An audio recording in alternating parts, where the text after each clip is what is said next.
Salut, je m'appelle Diti et aujourd'hui, je vais vous montrer deux façons comment gérer un trade.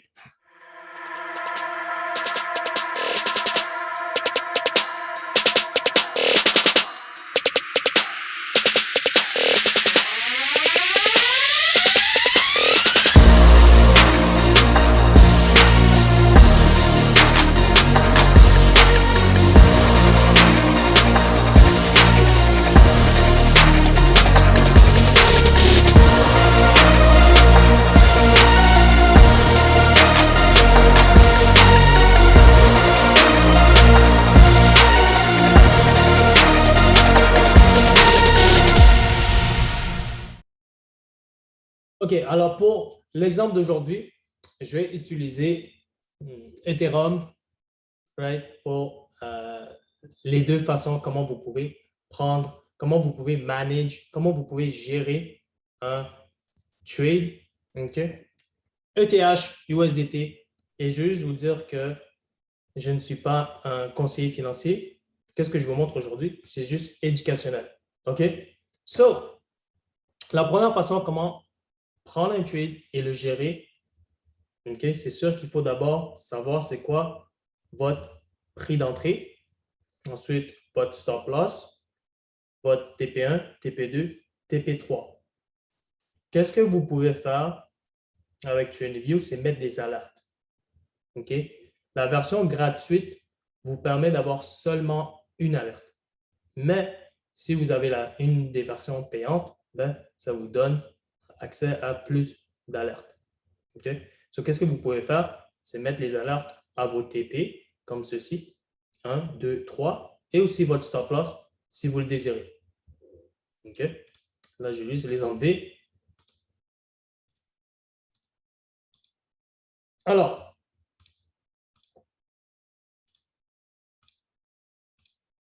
là, vu que vous avez déjà toutes les informations, on va aller sur MetaTrader 4, OK, ou n'importe quelle application que vous avez.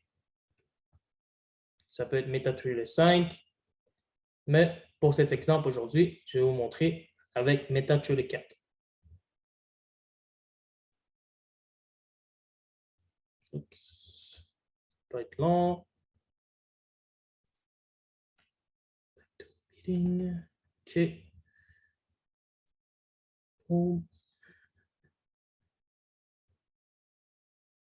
OK. Alors, on va cliquer sur MetaTrader 4. On va l'ouvrir, ETH USD. Ensuite, on va cliquer sur New Order. Et on va choisir notre lot size. Je ne vais pas parler du lot size aujourd'hui parce que ça dépend vraiment de quel broker que vous avez, quel courtier que vous avez. Et ça peut être différent d'un courtier à un autre. Okay? Mais on va dire que pour aujourd'hui, et c'est un exemple, je le fais sur un compte démo. Pour aujourd'hui, le trade de Ethereum qu'on prend ensemble, c'est le lot size, le lot de 6. Et aussi, vous devez savoir déjà votre lot size par rapport à votre risk management à vous. 0,5% à aller jusqu'à peut-être du 1%, 2%, mais c'est à vous de le décider. Alors, on va mettre ici le stop loss, qui est à 1800 et le take profit, on va le mettre au TP3. So, TP3, c'était 17,13 pour ce trade. Ça, ici, c'est juste un compte démo, OK? Juste pour que je vous montre comment le faire. Ce n'est pas un vrai compte et comme vous voyez, le risk management est un peu so-so. Mais bon. Alors, lorsque votre trade va toucher TP1, si on regarde sur le graphique, moi je le vois, le graphique dit que le TP1 est à 17,60. So, quand ça va toucher 17,60, qu'est-ce que vous voulez faire? C'est de cliquer et peser dessus. cliquez aussi ensuite sur Close Order et vous allez clôturer 50% de votre position. Moi, je dis 50%, mais vous pouvez décider que vous clôturez 30%, 60%. OK? C'est vraiment propre à vous. Aujourd'hui, je vais juste vous montrer comment le faire. So, par exemple, dans ce cas-ci, on va prendre 50% des gains. OK? Là, ensuite, on va cliquer sur Close. Bien sûr, en ce moment, ça n'a pas touché TP1. OK? Mais on va faire comme si. Ensuite, qu'est-ce que vous voulez faire? Lorsque ça a touché votre TP1, votre Take Profit 1, après avoir clôturé 50% des gains, vous allez cliquer Épuiser et ensuite cliquer sur Modify Order, le troisième. Et vous allez, comme on dit, SL to BE, c'est-à-dire Stop Loss à Break-Even. C'est-à-dire que vous allez mettre votre prix d'entrée. Alors, juste soyez conscient que c'est votre prix d'entrée plus le spread. OK, je ne vais pas parler du spread, mais vous devez prendre en considération le spread si vous voulez vraiment break-even. Sur votre prix d'entrée plus le spread. Ensuite, qu'est-ce que vous faites? Vous faites Modify. Et voilà. Ensuite, si votre trade va dans votre direction et touche TP2, qu'est-ce que vous voulez faire? C'est cliquer et peser dessus et cliquer Close Order. Et vous voulez clôturer 50% de vos profits. Comme je dis, le pourcentage de clôture, c'est propre à vous. Mais dans cet exemple, on va prendre 50%. Ensuite, on va clôturer. Et voilà.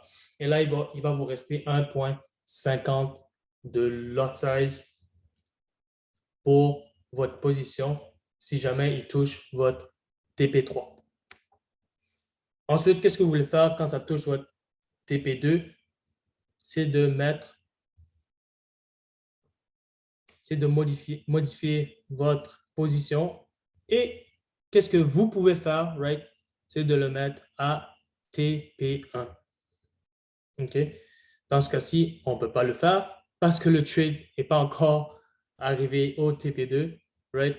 Mais c'est une façon que vous pouvez le faire. Comme ça, si jamais le prix renverse et va de l'autre bord, ben au moins, vous clôturez à TP1 au lieu de break-even. Il faut se rappeler qu'un trader, le but d'un trader, c'est de préserver son compte pour faire des profits. Et voilà. L'autre façon, comment faire,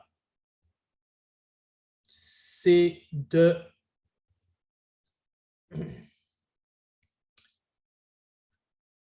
prendre 3 positions. So, si votre lot size est de 6 pour votre risk management, right, vous voulez le diviser par 3. Alors, si on divise 6 par 3, ça donne un lot size de 2. On va mettre notre stop loss à gauche et à droite, on va mettre notre TP1. Et voilà, 17,60. Et on va prendre une autre position avec le même stop loss, right, mais TP2. Voilà, avec le lot size de 2. Et voilà. Et le dernier position, le même stop loss avec le TP3. Alors, au lieu de prendre une position avec le lot de 6, ben vous prenez 3 positions avec des lots de 2. Okay? C'est la même chose. Mais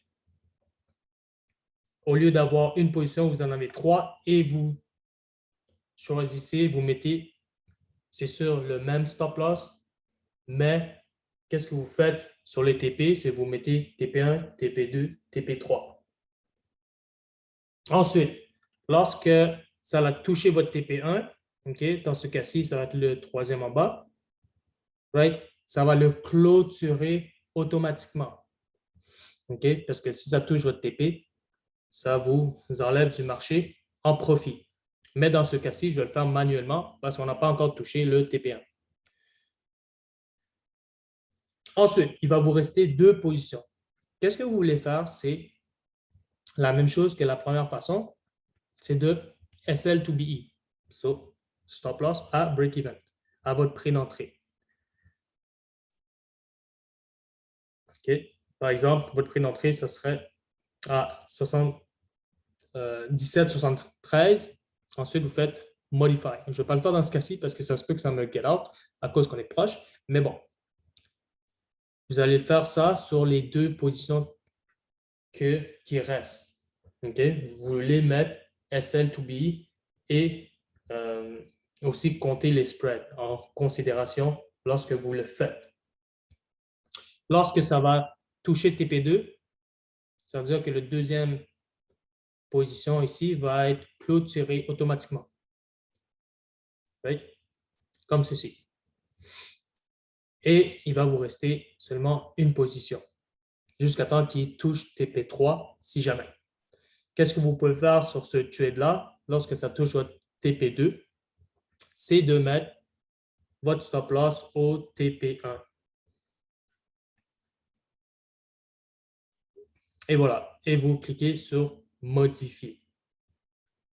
C'est sûr que dans ce cas-ci, ça n'a pas encore touché aucun TP, alors c'est normal qu'il ne me laisse pas le faire, mais vous avez le point. Juste clôturer celle-là. Boum, boum, boum. Et je reviens à vous. So, il n'y a pas de meilleure façon. Okay? Je vous ai montré 2 façons comment vous pouvez prendre des positions. So, la première façon, c'est d'avoir juste un lot size, une position, et ensuite, quand ça touche au TP, que vous le clôturez manuellement.